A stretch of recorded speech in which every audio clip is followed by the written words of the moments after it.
బంగాళదుంపల్ని బాయిల్ చేసుకుందాం. మరీ పెద్ద పెద్ద ముక్కలు అక్కర్లేదు, కొంచెం చిన్న చిన్న ముక్కలుగా ఈ బంగాళదుంపల్ని ఇలా కట్ చేసుకొని దీన్ని నీళ్ళల్లో వేసేయండి. ఇప్పుడు సాఫ్ట్గా కుక్ చేసుకోండి. చాలామంది చేసే పొరపాటు ఏంటంటే ఉడికేటప్పుడు ఉప్పు నీళ్ళలో ఉడికిస్తారు. ఆలుగడ్డ చాలా ఎక్కువ టైం పడుతుంది.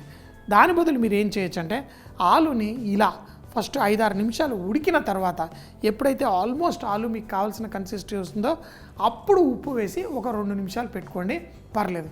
కానీ స్టార్టింగ్లో ఉప్పు వేస్తే కనుక మన బంగాళదుంప ఉడకడానికి కొంచెం ఎక్కువ టైం పడుతుంది. ఇలా ఒక 5 నిమిషాలు ఉడికిన తర్వాత ఇప్పుడు బంగాళదుంప ఆల్మోస్ట్ 70% ఉడికిపోయింది.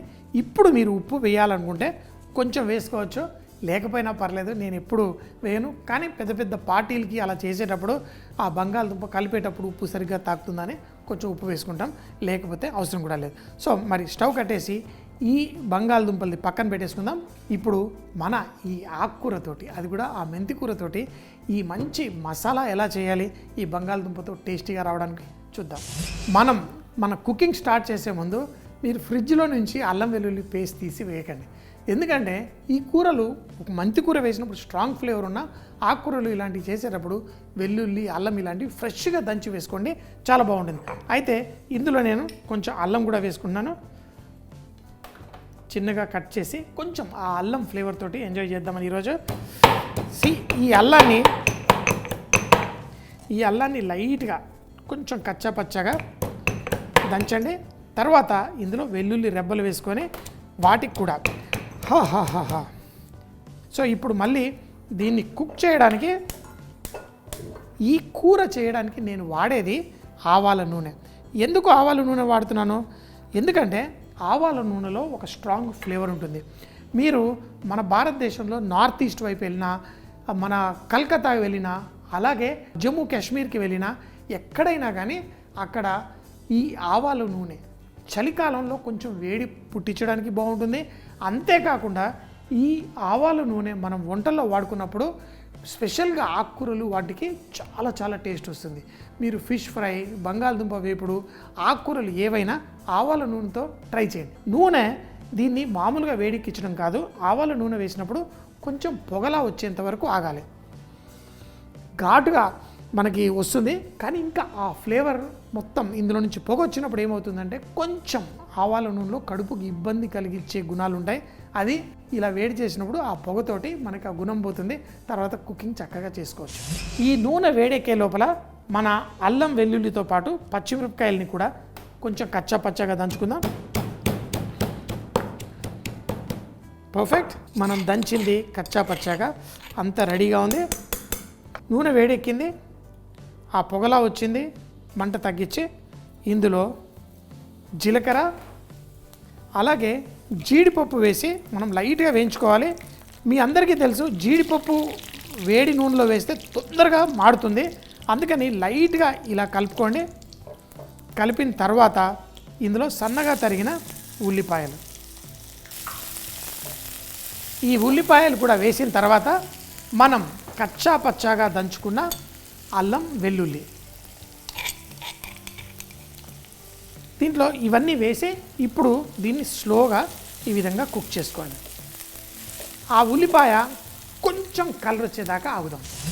ఉల్లిపాయలు లైట్గా ఇలా కలర్ వస్తుంటే ఇందులో కొంచెం ఇంగువ, పసుపు, ధనియాల పొడి కూడా ఇందులో వేసుకోండి. ఇప్పుడు కొంచెం ఉప్పు, అలాగే మనం ముందుగానే కట్ చేసి పెట్టుకున్న లేత మెంతి కూర. ఇలాంటి దాన్ని చేసేటప్పుడు కొంచెం ముదిరిన మెంతి కూర వాడకండి, దాంట్లో చేదు ఎక్కువ వస్తుంది. లేతటి మెంతి కూర వేసుకుంటే చాలా బాగుంటుంది. ఇలా మెంతి కూర వేసి స్లోగా ఒక 2 నిమిషాల పాటు ఈ ఆకుకూరను కూడా వేగనివ్వండి. దీంట్లో కావాలంటే కొన్ని నీళ్లు, ఒకవేళ బాగా డ్రై అయిపోయినట్టు అనిపిస్తే కొన్ని నీళ్లు వేసుకొని ఆ ఉడికిచ్చిన బంగాళదుంపల్ని కూడా ఇందులో వేయండి.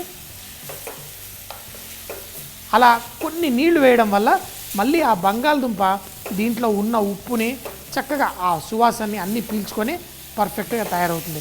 ఈరోజు ఆవాల నూనె వాడడం వల్ల ఇది ఎంత అద్భుతమైన టేస్ట్ వస్తుందో ఇంకేం లేదు. ఇది మీరు నాన్ స్టిక్ ప్యాన్లో చేసుకున్నా చాలా బాగుంటుంది. ఈ బంగాళదుంపలు ఇలా వేసి స్లోగా కుక్ చేయండి. మన దగ్గర ఉల్లిపాయ కొంచెం పెద్దగా కట్ చేసినవి, క్యాప్సికమ్ ఇవి కూడా కొంచెం పెద్దగా కట్ చేసినవి, అదే సైజులో కట్ చేసిన టమాటా కూడా ఉంది. కానీ ఈ టమాటా ఒక 2 నిమిషాలు ఆగి వేసుకుందాం. మనకి ఈ ఆకుకూరలో చక్కటి గ్రీన్ కలర్ తోటి ఆ మెంతి కూర క్యాప్సికమ్ కూడా ఉంది. ఆ రెడ్ది లాస్ట్లో అయిపోయిన తర్వాత వేద్దాం. ఒక్క నిమిషం ఇలా టాస్ చేస్తే చాలు, ఆ టమాటా ఫ్లేవర్ అంతా చక్కగా తీసుకుంటుంది. దీన్ని ఇలా స్లోగా కుక్ చేసేసుకోండి. మన బంగాళదుంప ఈ విధంగా స్లోగా కుక్ చేసుకుంటూ మంచి ఫ్లేవర్ వచ్చేసింది.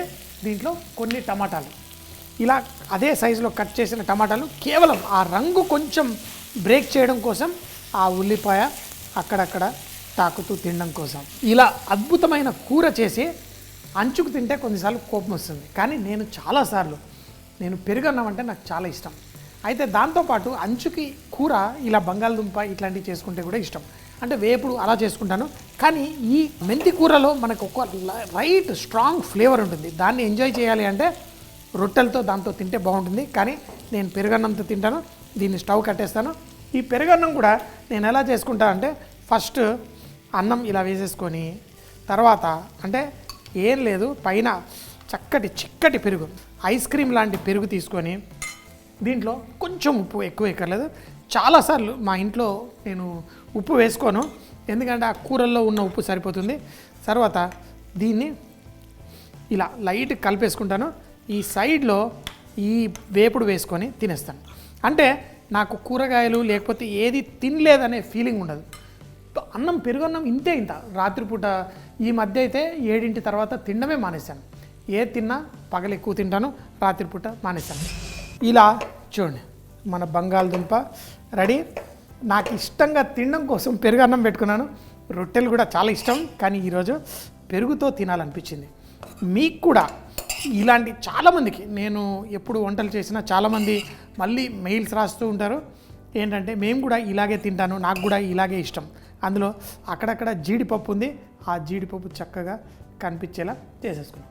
చూడండి, ఇప్పుడు నా ఈ బంగాళదుంప ఆ జీడిపప్పుతోటి అక్కడక్కడ నేనైతే కొంచెం ఈ తిండిలో నేను ఒక టైపు పీసినారులాగా అనమాట. అంటే జీడిపప్పులు అన్నీ వేసేసుకుంటాను.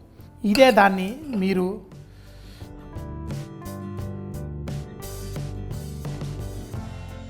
ఎర్రగా అక్కడక్కడ చూడండి. నేను తినేది పెరుగన్నమైనా నాకు ఇలా నిండుగా ఒక కూర ఉండాలి. ఇది ఒక్కటే అని కాదు, రకరకాల కూరలు చేసుకుంటూ ఉంటాను. మీరు కూడా రకరకాల ఫుడ్లు అంటే మీకు ఇంట్రెస్ట్. బంగాళదుంప, మేతి, జీడిపప్పుతోటి మనం కూర తయారు చేసుకుందాం. ఈ కూర తయారు చేసుకోవడానికి ముందుగా కట్ చేసిన బంగాళదుంపని నీళ్ళల్లో వేసి ఉడికించుకోండి. లాస్ట్లో కావాలంటే చిటికెడు ఉప్పు వేసి బాయిల్ చేసి పక్కన పెట్టుకోండి. ఇప్పుడు రోట్లో కొంచెం అల్లం, వెల్లుల్లి, పచ్చిమిరపకాయలు వేసి క్రష్ చేసి రెడీగా ఉంచుకున్న తర్వాత తాలింపుకి నూనె వేసి కొంచెం జీలకర్ర, జీడిపప్పు, ఉల్లిపాయలు, అలాగే మనం క్రష్ చేసిన అల్లం వెల్లుల్లి కూడా ఇందులో వేసి స్లోగా కుక్ చేసుకోండి. కొంచెం రంగు వచ్చిన తర్వాత ఇందులో ఇంగువ, పసుపు, ధనియాల పొడి, ఉప్పు కూడా వేసి లైట్గా కలుపుకోండి. ఎప్పుడైతే ఈ మసాలా మంచిగా తయారైన మంచి సువాసన వస్తున్నప్పుడు ఇందులో కట్ చేసిన లేత మెంతి కూర వేసి ఒక 3-4 నిమిషాల పాటు చక్కగా వేయించండి. ఉప్పు కూడా అడ్జస్ట్ చేసుకొని మనం ఉడికిచ్చిన బంగాళదుంప కూడా ఇందులో వేసి టాస్ చేసుకోండి. చివరిగా మనం దీంట్లో కట్ చేసుకున్న ఉల్లిపాయ, క్యాప్సికమ్ వేసి చివర్లో టమాటా ముక్కలు కూడా చూపించిన విధంగా వేసి వేడివేడిగా అన్నంతో కానీ రొట్టెలతో కానీ నేను తినేట్టు పెరుగన్నంతో కానీ అంచుకు వడ్డించుకొని ఫుల్గా ఎంజాయ్ చేయండి.